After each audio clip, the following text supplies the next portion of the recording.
So this is a subject that I haven't talked about in a long time. Roman Reigns' cancer announcement. Now, when this first came out, I was skeptical about him having cancer because it just felt like it came out of nowhere. Like this dude was actually working. This is when they were trying to push him, but the fans weren't really feeling him. But he was working almost every week. He was doing all the major pay-per-views, as far as I know. I stopped watching wrestling at that point. He was still working. It didn't look like he lost any muscle mass. It didn't look like he was losing hair or he wasn't looking sickly. But apparently, I mean, this dude had cancer he had returning cancer that came back, right? And I was surprised at how quickly the guy came back, and this is what confirmed it for me in my mind that this dude is probably faking his story, but not just him. I think WWE used it because at the time Roman Reigns was heavily booed. He was. Normally fans, when you force something onto them, they usually reject it. Like when Stone Cold was being pushed as a heel, but fans were still cheering for him. It was really hard to get that guy over as a heel. They were trying to push Roman as a babyface, but people were booing him. Even when The Rock stood side by side with him, I think at WrestleMania, and tried to get him some chairs or something. You're like, oh, well, he's cool with The Rock. He's cool with me.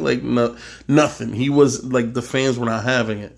But it seemed like, not just with his heel turn, but it seemed like people stopped booing him as much when he announced that he had cancer. When he announced he had cancer, it seemed like people stopped booing. That's when the boos started to die down.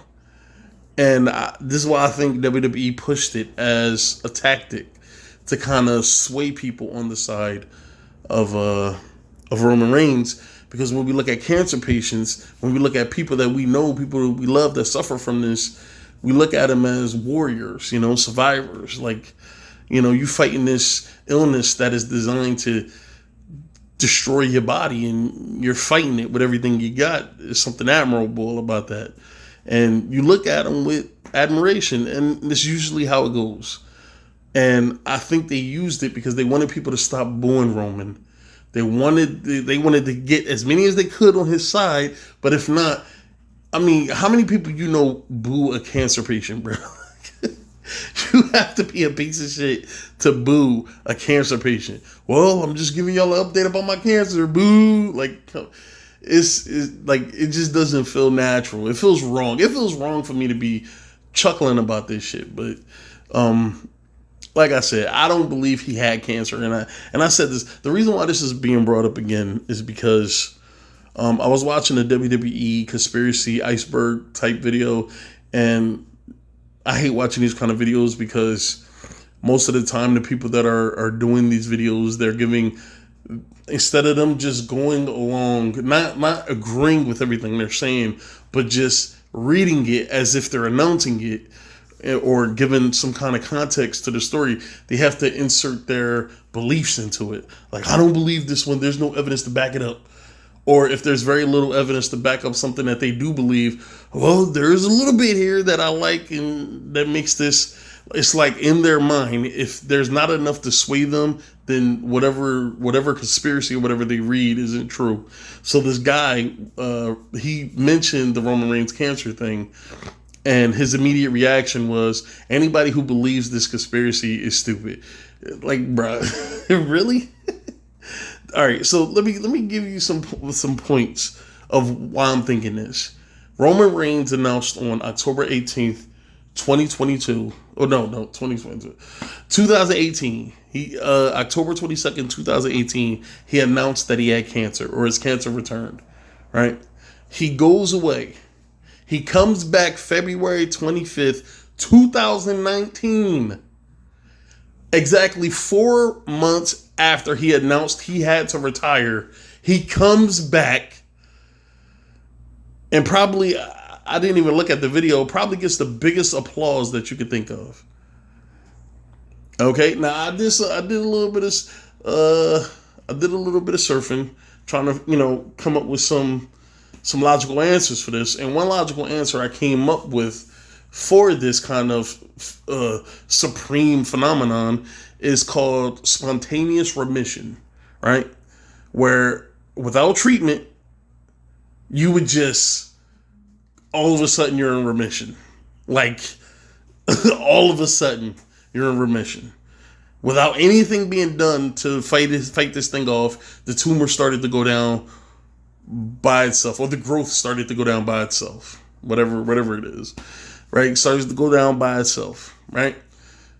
And this is just a rough estimate. Apparently, this only happens 1 in 100,000 people. This will happen. So out of 99,999 people to get cancer, that 100,000th person will get spontaneous remission. So it's not very rare at all. I mean, it's not very common at all. It's not very common. It's actually a very rare occurrence. So if we're going along those lines that he got the spontaneous remission. So let's just say it's true that the remission came back by itself. He didn't need any chemotherapy, right? So I don't know. Let's give him a month. Let's say in the middle of November, right? In the middle of November, he got the news. Now he has to go back, train up a little bit, try to get himself, make sure that he's ready to come back. And, then come back whenever he feels like he's ready. But the chances, and this is what I'm saying, like the chances of that happening, for him to get news like that is so rare. It's not a common thing that happens, right?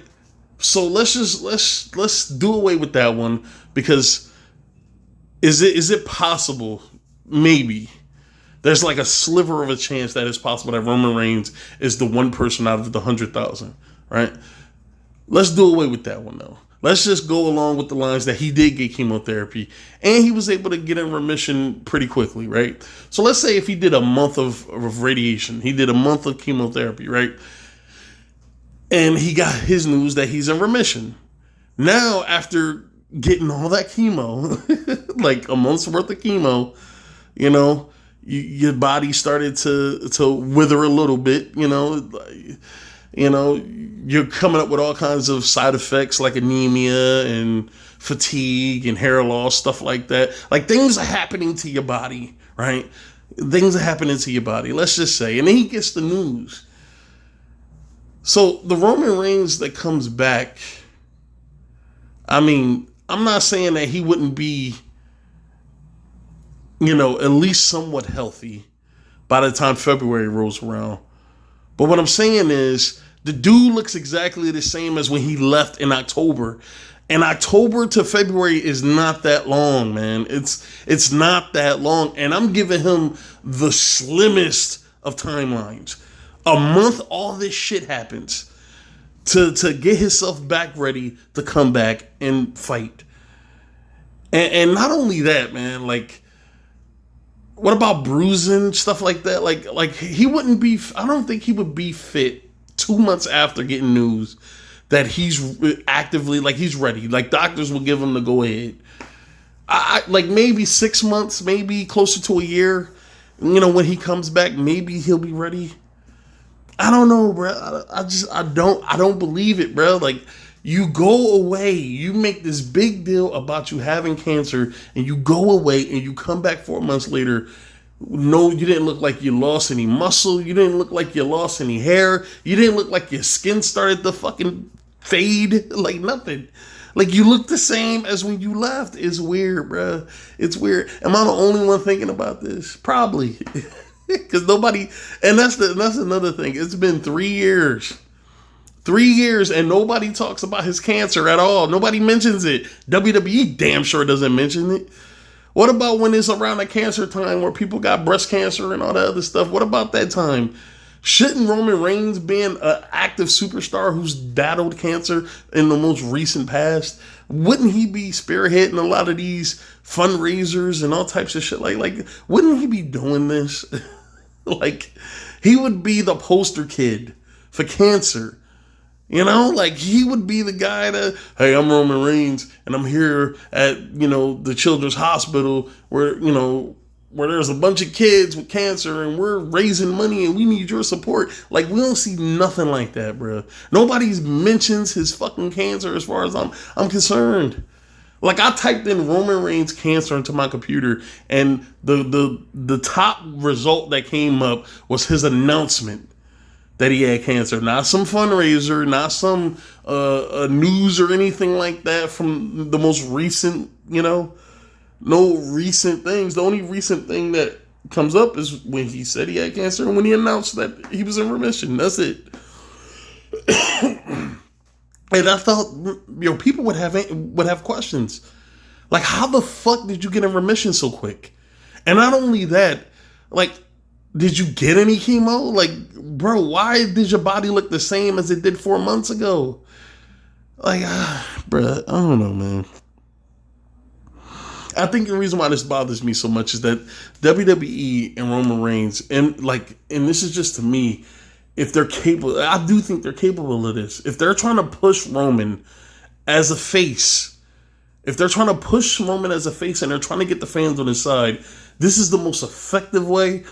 But at the same time, this is probably the most underhanded, nefarious, tactic that you can use to manipulate the fans, bro. Like, come on, man. I mean, had this dude fake a car accident or some shit. Like, something like that. That's a lot easier to deal with than for it to come out that this dude faked this cancer. Which I don't think he has cancer. Like, I don't think so. I don't think so. This has never been a thing. Roman Reigns has been wrestling in the WWE, knowingly, probably for about 11, 12 years or something like that. And not ever has it come up. We didn't even, usually when they do wrestler profiles and they tell you about, their upbringing and what got them into wrestling and what they had to go through. The only thing we know about Roman is that he played football at one point. He's related supposedly to The Rock, and now he's a wrestler now. No mention of leukemia, because that would be a huge point to use if you're trying to humanize somebody. Sorry, I'm still sick. If you're trying to humanize somebody, you're going to give the best portrayal of them. And saying, when I was a kid, I had leukemia, but I was able to battle through it, that would put him on another fucking level. Like, that would separate him from everybody else. Now, instead of people talking about, I can't stand this dude, he's not that good, and they're pushing him on me, like, they'll go from that to, damn, man, dude is really a fighter, man. Like, dude is really a warrior out here battling cancer as a kid and winning. Like, people would look kindly on that. But, again, as far as I know, and back when the Shield was introduced and the NXT thing started to become a thing, I was watching wrestling back then. I was watching it. But I don't know, man. If this is fake, which I believe it is, if this is fake, this is just one of the most disgusting, even more disgusting than a lot of the racial shit that they try to push in WWE, with portraying black guys as criminals and thugs and rappers and all types of shit like that, or trying to portray Indian people in the way that they try to portray them, or, like with the Iron Sheik and shit like that, man, or like fucking the Russian dude that they had, not the Bulgarian brute, what's the dude that used to hit people with his head because his neck was so thick? I forgot his name.